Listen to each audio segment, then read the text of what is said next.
Hello learners, welcome back to Venus Educators. Today we are going to looking at a very important topic, principles of development. From this topic you will get at least 2 to 3 questions compulsory. But this time we are not going to looking only at the concept but also going to learn the application of this particular topic. So आज हम सिर्फ topic के बारे में नहीं समझेंगे बल्कि इसको एप्लीकेशन बेस्ड नज़रिए से भी देखेंगे, क्योंकि इस पर्टिकुलर टॉपिक से आपको 2 से 3 क्वेश्चंस हर साल देखने को मिलते हैं। ठीक है, तो एंड में हम कुछ PYQs करेंगे, like previous year question papers. So and तक ज़रूर बने रहिएगा। चलिए आज का कॉन्सेप्ट शुरू करते हैं। What are principles of development? So, what is principle of development? Development एक रैंडम प्रोसेस नहीं है। बच्चे का ग्रोथ लर्निंग कुछ सर्टेन रूल्स या प्रिंसिपल्स पे फॉलो करती है। इन्हीं रूल्स को हम कहते हैं प्रिंसिपल्स ऑफ डेवलपमेंट। प्रिंसिपल्स का मतलब ही रूल्स हैं, राइट? तो रूल्स को ही हम प्रिंसिपल्स कहते हैं। तो ये बिना सोचे समझे डेवलपमेंट नहीं होता है, एक पर्टिकुलर रूल को फॉलो कर होता है।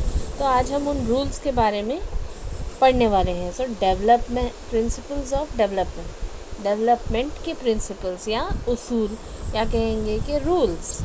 ठीक है, तो ये हमें बताते हैं कि एक चाइल्ड किस डायरेक्शन में, किस स्पीड से और किस सीक्वेंस में डेवलप करता है। यानी यहाँ पे हम क्या क्या देखेंगे, बच्चे का डायरेक्शन, यानी डेवलपमेंट का डायरेक्शन कैसे होता है, डेवलपमेंट की स्पीड कैसी होती है, डेवलपमेंट का क्या ऑर्डर होता है या क्या सीक्वेंस होता है, right?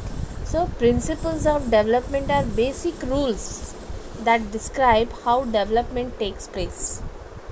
So please do remember this line कि डेवलपमेंट हमें बताता है कि it's a continuous process and it is never going to stop. Okay, can you see on this slide? Development is a continuous process. Development कभी नहीं रुकता है। It starts from your home to tomb process. Okay, ये आपके पैदा होने से पहले शुरू होती है और आप मरने के बाद मरने तक चलती रहती है। ठीक, चलिए। So it start from conception and continues till then. हर स्टेज एक दूसरे से लिंक्ड होता है। ऐसा नहीं कि एक स्टेज में कुछ और हो गया, दूसरे स्टेज में आप सडनली कुछ और बन जा रहे हैं। नहीं, you have a sequence, you have a link, you have connection.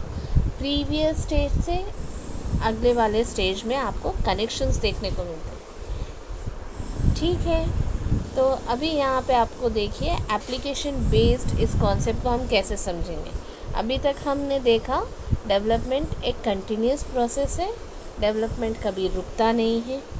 Development के कुछ उसूल हैं जो हम आज की क्लास में और भी आगे देखेंगे, बट अभी के लिए आपको इतना एप्लीकेशन बेस्ड में याद रखना है। टीचर को ये समझना चाहिए कि हर एज पे लर्निंग पॉसिबल है, बस पेस और लेवल अलग होता है। ठीक है, तो अभी मेरी भी क्लास कई लोग देख रहे हैं, बट इट डजंट मीन कि हर किसी को वही स्पीड में आ रहा होगा, क्योंकि सबके समझने का स्पीड लेवल अलग अलग होता है। इसमें कुछ टीचर्स होंगे जो डायरेक्टली लाइक बच्चों से डील कर रहे होंगे, उनको मेरी बातें बहुत जल्दी समझ में आ रही होंगी। किसी को 2-3 मरतबा रिपीट करके सुनना पड़ रहा होगा। सो this is called the difference. वही डिफरेंस आपको बताता है कि क्या पेस हो सकती है। ठीक है, पेस का मतलब होता है speed.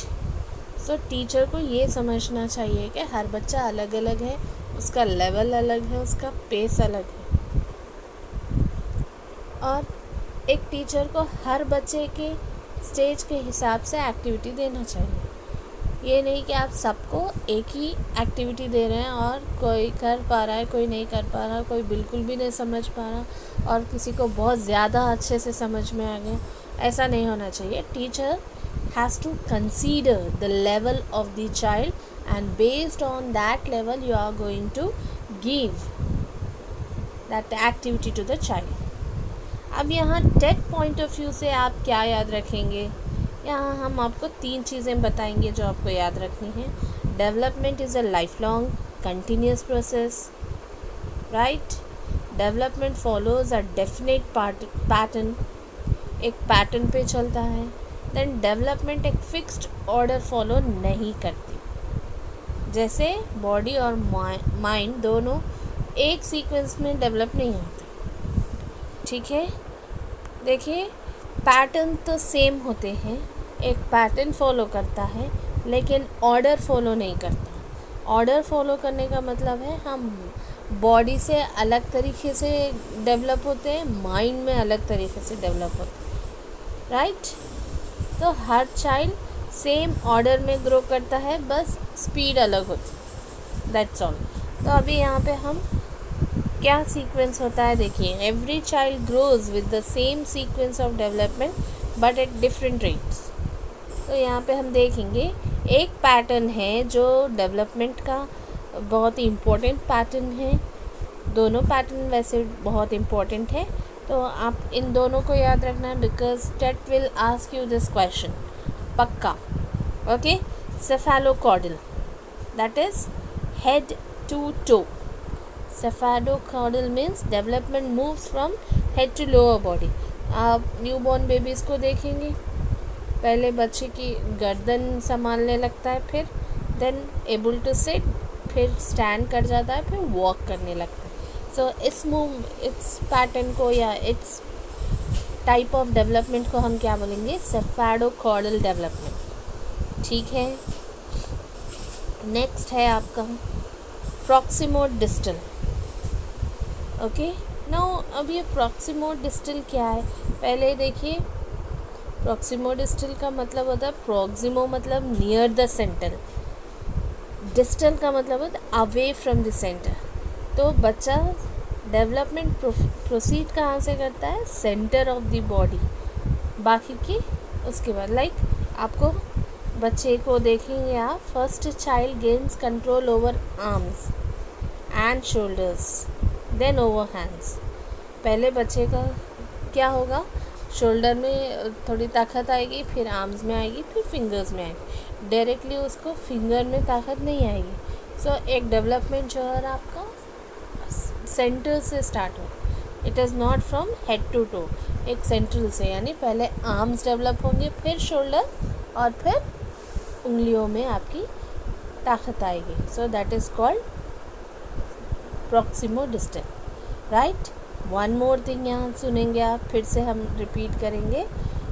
सेफेलोकॉर्डल, cephalo means head, caudal means lower tail, lower part कह सकते हैं। तो डेवलपमेंट कहाँ से कहाँ जा रहा है? हेड टू लोअर पार्ट जा रहा है। ओके, तो एग्जाम्पल हमने क्या लिया? Newborn baby first learns to lift the head, पहले अपनी गर्दन उठाने की कोशिश करता है, then sit, then stand and finally walk.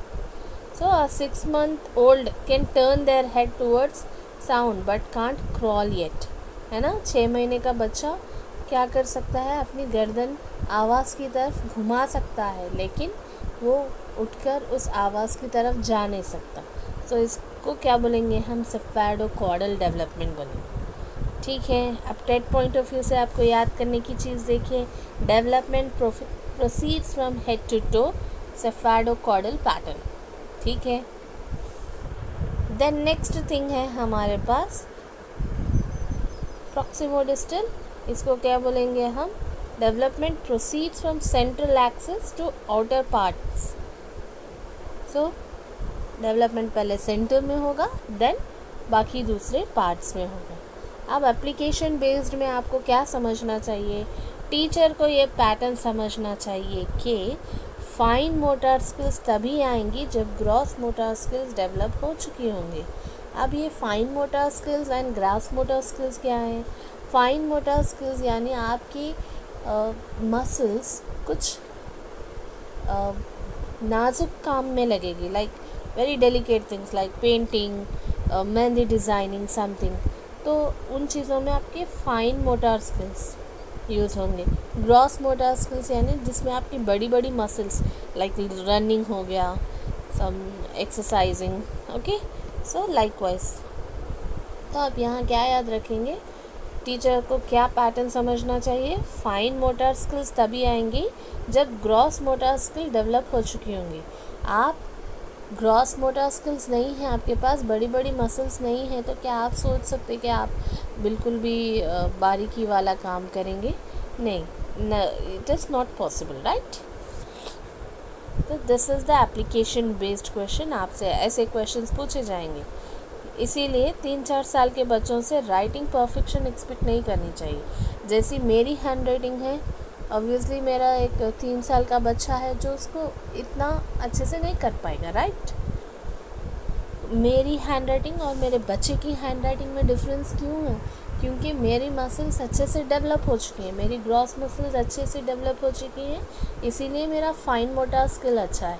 लेकिन मेरे बच्चे की अभी ग्रॉस मोटर स्किल्स अच्छे से डेवलप नहीं हुई है, इसीलिए उसके फाइन मोटर स्किल्स भी डेवलप नहीं हुए, राइट। सो अब यहाँ याद रखने की चीज़ देखिए, sequence same for all, rate different for each child. Sequence तो वही होता है, कोई भी बच्चा डायरेक्टली भागने नहीं लगता है। ऐसा नहीं है कि कुछ बच्चे डायरेक्टली उठ के भागने लग जाते हैं और कुछ बच्चे रेंगते हुए फिर बैठते हुए, ऐसे नहीं। सबका एक ही पैटर्न होता है, लाइक पहले बैठेंगे, पहले रेंगेंगे, क्रॉल करेंगे, फिर उसके बाद उनको थोड़ा ठहरना आएगा, फिर चलना सीखेंगे। ऐसा सबके साथ होता है। लेकिन कुछ बच्चे 6 महीने में कर लेंगे, कुछ बच्चे 9 महीने में कर लेंगे।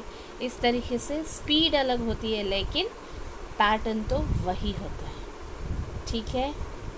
चलिए अब हम थर्ड प्रिंसिपल पे जाएंगे। थर्ड प्रिंसिपल है हमारा डेवलपमेंट इज़ प्रिडिक्टेबल। और डेवलपमेंट क्या है? आप प्रिडिक्ट कर पाएंगे। कैसे? डेवलपमेंट के स्टेजेस प्रिडिक्टेबल कैसे होते हैं? सब बच्चे सेम स्टेज से गुजरते हैं, बस किसी किसी का पेस फास्ट होता है और किसी का स्लो, राइट।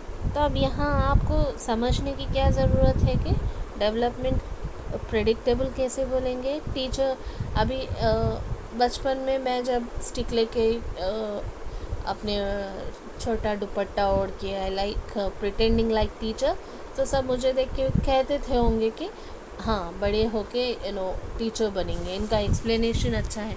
कोई भी मैं बात कर रही हूँ, किसी को समझा रही हूँ, तो तब बहुत अच्छे से समझ में आए।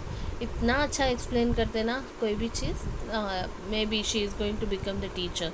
ऐसे एक डेवलपमेंट आपकी बातों में, आपकी समझदारी के ज़रिए लोग प्रिडिक्ट कर पाते हैं कि आप आगे चल के क्या बनेंगे।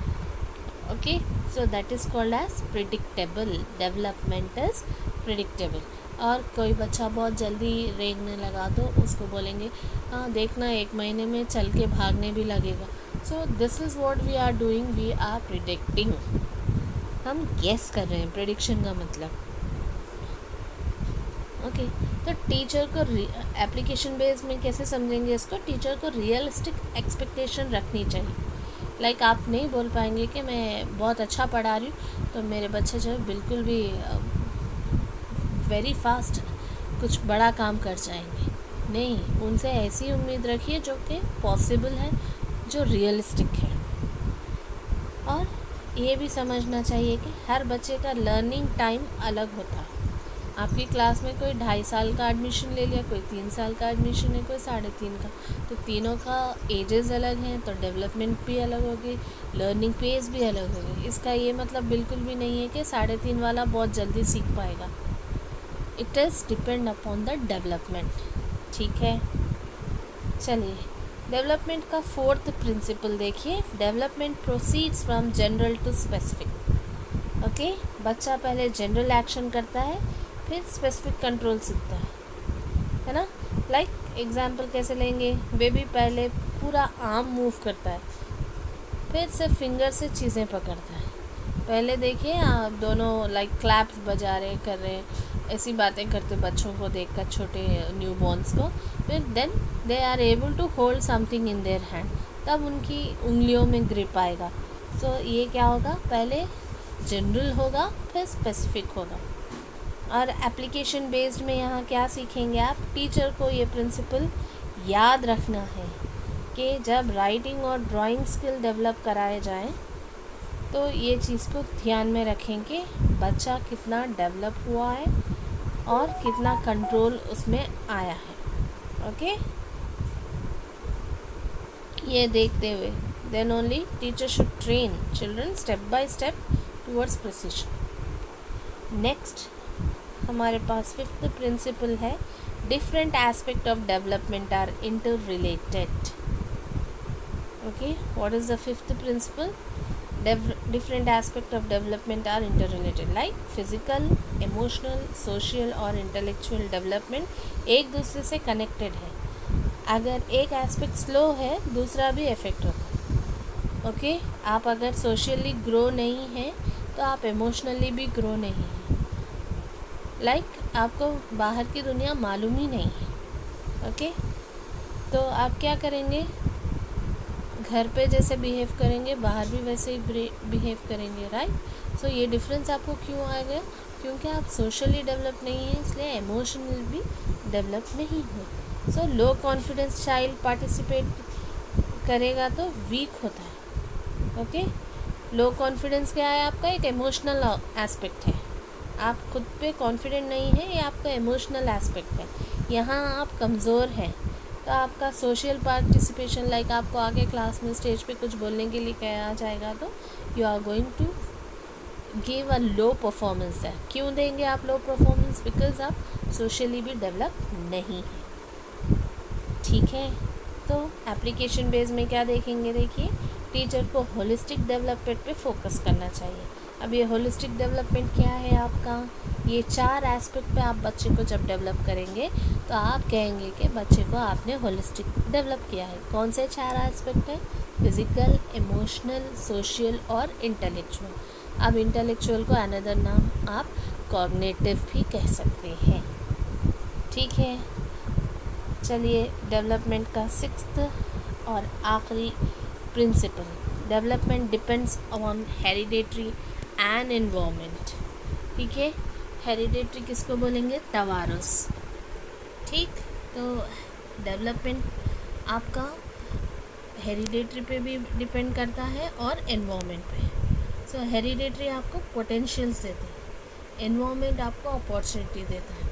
ठीक है ना, आप हेरिडेटरी से यानी आपके मम्मी कितने टैलेंटेड हैं आप भी वैसे ही टैलेंटेड होंगे, आपके डैडी जितने टैलेंटेड हैं वैसे टैलेंटेड होंगे। कुछ स्किल्स आपके मम्मी डैडी से या फिर आपके फोरफादर से आप में ट्रांसफ़र हुए होंगे, इन चीज़ों को हम हेरिडेटरी बोलेंगे। ये आपको सलाहियतें देता है, बट आप इन सलाहियतों को दिखाएंगे कहाँ पे, मौके चाहिए, वो मौके आपको एनवायरनमेंट देता है।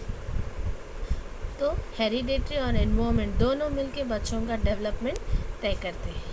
मेरे अंदर बहुत सारी सलाहियत है लेकिन मुझे कुछ मौके ही नहीं मिले, तो क्या मेरा डेवलपमेंट होगा प्रॉपरली, बिल्कुल नहीं, क्योंकि मेरे पास ताकत तो है लेकिन दिखाने के लिए कोई सोर्स नहीं है, राइट। सो अब यहाँ कैसे बोलेंगे, 2 children from same family develop differently if one gets better exposure.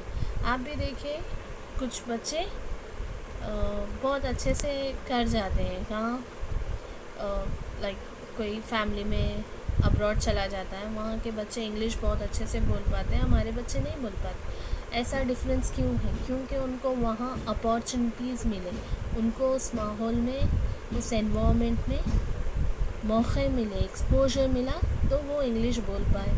यहाँ के बच्चे क्यों नहीं बोल पा रहे हैं, क्योंकि उनको वो एक्सपोजर नहीं मिला। उनके पास भी सलाहियत है कि वो लैंग्वेज सीख सकते हैं, बट मौका नहीं मिला। मौका कौन देता है, मौका एनवायरनमेंट देता है। इसीलिए हम क्या बोलेंगे, both together determine child's growth and learning.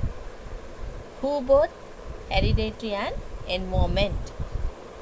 Alright, so TET point of view से अब हम फोकस क्या करेंगे, 6 क्या कर रहे हैं प्रिंसिपल्स को याद रखेंगे। फर्स्ट प्रिंसिपल है कंटिन्यूस प्रोसेस। डेवलपमेंट एक कंटिन्यूस प्रोसेस है। डेवलपमेंट एक प्रेडिक्टेबल ऑर्डर है। डेवलपमेंट इंटर रिलेटेड एस्पेक्ट है। डेवलपमेंट एक पैटर्न को फॉलो करता है। डेवलपमेंट जनरल से स्पेसिफिक होता है। हेरिडेटरी और एनवायरनमेंट का डेवलपमेंट पे बहुत बड़ा हाथ होता है, या क्या कहेंगे कंट्रीब्यूशन होता है। ठीक है, सो अब यहाँ आपके एप्लीकेशन बेस्ड में आपने देख लिया, तो टीचर को क्या चाहिए, दोनों एस्पेक्ट को कंसीडर करना चाहिए। एक ही सिलेबस सब बच्चों पे सेम रिजल्ट नहीं दे सकता, राइट।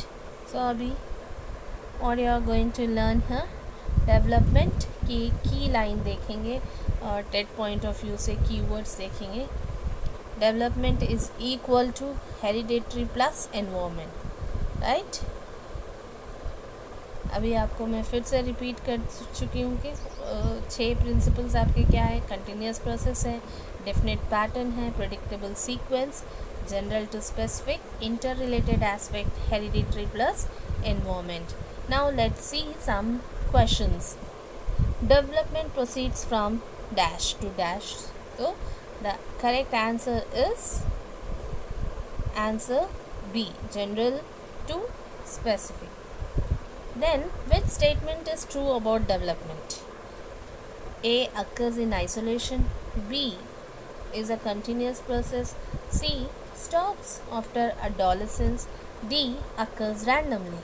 So, आपका आंसर होगा answer B, because development is a continuous process. Next we have head to toe development is called as, मैंने बताया था आपको head मानी cephalo. So answer B will be the correct answer, that is cephalocaudal.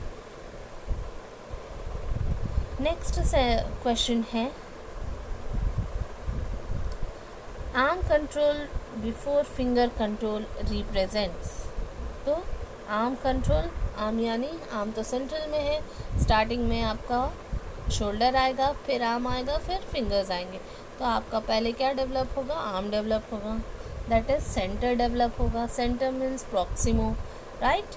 सो हम proximo distal choose करेंगे, so answer B will be the correct answer. Fifth question है आपका development depends on, so answer C will be correct because both hereditary and environment. अभी this time is for your reflective homework. Observe any 2 child. Can you find one difference in their development pace? Write your observation in the comment. Okay? So learners, आज हमने सिर्फ principles of development नहीं पढ़े, बल्कि उनका real classroom application भी समझा। Exactly the way TET में क्वेश्चंस आते हैं। अगर आपको आज का लेक्चर हेल्पफुल लगा तो कमेंट कीजिए I learn I grow, and subscribe कीजिए Venus educators for day 3 stages and factors of development. कल की हमारी क्लास होगी स्टेजेस एंड फैक्टर्स पे, so please like share and subscribe. Thank you so much.